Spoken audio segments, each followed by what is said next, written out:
more because the inside of the barrel is smoother, or just as smooth, as the outside of the barrel, which is what helps to delineate this as a musket, as opposed to a rifle, which have spiral grooves that transcend the barrel all the way down, which when firing a ball out, twirls the ball like a quarterback's pass, makes it more accurate at longer distances. This doesn't have that. So you might be thinking, why does this soldier have a gun that's not going to be accurate? Well, I'll tell you why. It's a really easy reason. It's a lot cheaper. Muskets at the time are 1/3 the cost of a rifle. So militaries like the French can outfit 3 times the soldiers with more weapons at 1/3 the cost. Pretty cost effective.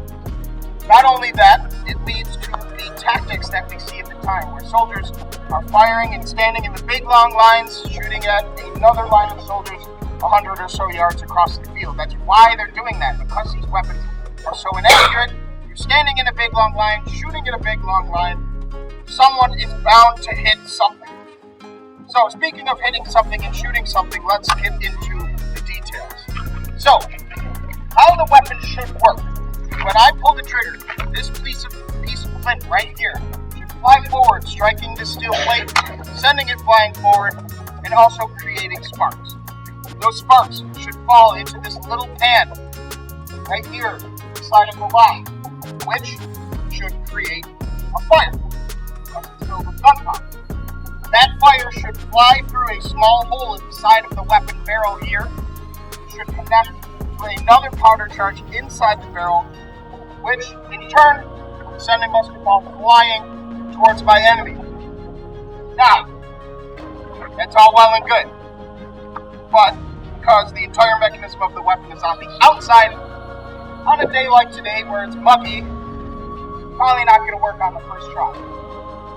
Flintlocks, weapons like this where the mechanism is on the outside in general, usually don't work in weather conditions such as too rainy, too hot, too cold, too windy, snow, sleet, hail.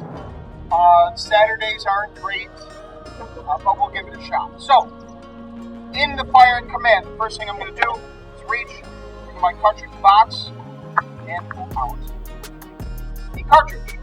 It's a paper tube filled with a small amount of gunpowder, and normally there would be a musket ball down at the very bottom. So, my hands are full. How do you think I'm going to open it? My teeth, exactly. So, now the cartridge is open, and I have access to all the gunpowder inside this cartridge. I'm going to take a very small amount, tap it into the pan at the side of the gun. Then, I'm going to close the steel piece over the pan, keeping it in place so that I can pass the weapon about, put the rest of the charge and the musket ball, if I had one, down the barrel. Then,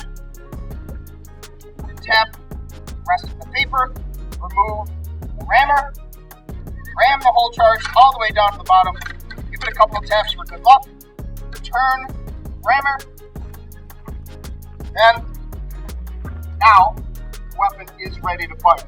So, a couple caveats before I fire. Of course, like I mentioned, might not always work on the first try. Also, if you don't like loud noises, this is not you might want to. I'll give you a count to 3 before I fire, just so you know when. So, now I begin given the command to make ready, which I twirl the weapon about. In this piece, right now it's at half cock, meaning I can pull the trigger all day. It's not going to fire. It's basically safety. On the command to make ready, that little click tells me that the next time I touch that trigger, the whole mechanism is going to go off and I might fire. So now, we give the command to set. At the count of 3, I'm going to pull the trigger. 1, 2, 3. So, it worked. Got lucky. But it's not the only weapon I have in my arsenal. So, as I mentioned earlier, I've also got a bayonet. This bayonet essentially turns my gun into a 6-foot spear. It goes on the end of my weapon. And one thing you'll notice about this is not only does it increase how far I have to be away from the enemy, also, has a shape to it. What shape do you guys see?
sleep. They had to do whatever they could to keep themselves awake, and that's some of what we have here.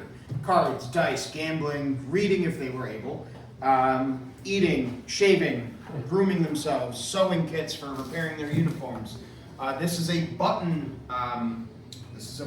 cleaner. I'm not going to be able to do it with my big hands here, but you would get the buttons sort of into this sling, and then you would be able to polish it. Pipe.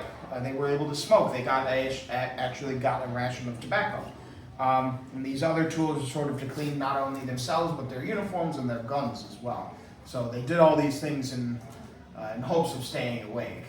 How long were you on tour out guarding? I believe it's 2 separate 2-hour shifts Oh. out patrolling the walls. I believe. It's something like that. 2 separate shifts. I believe it's 2 hours. It's either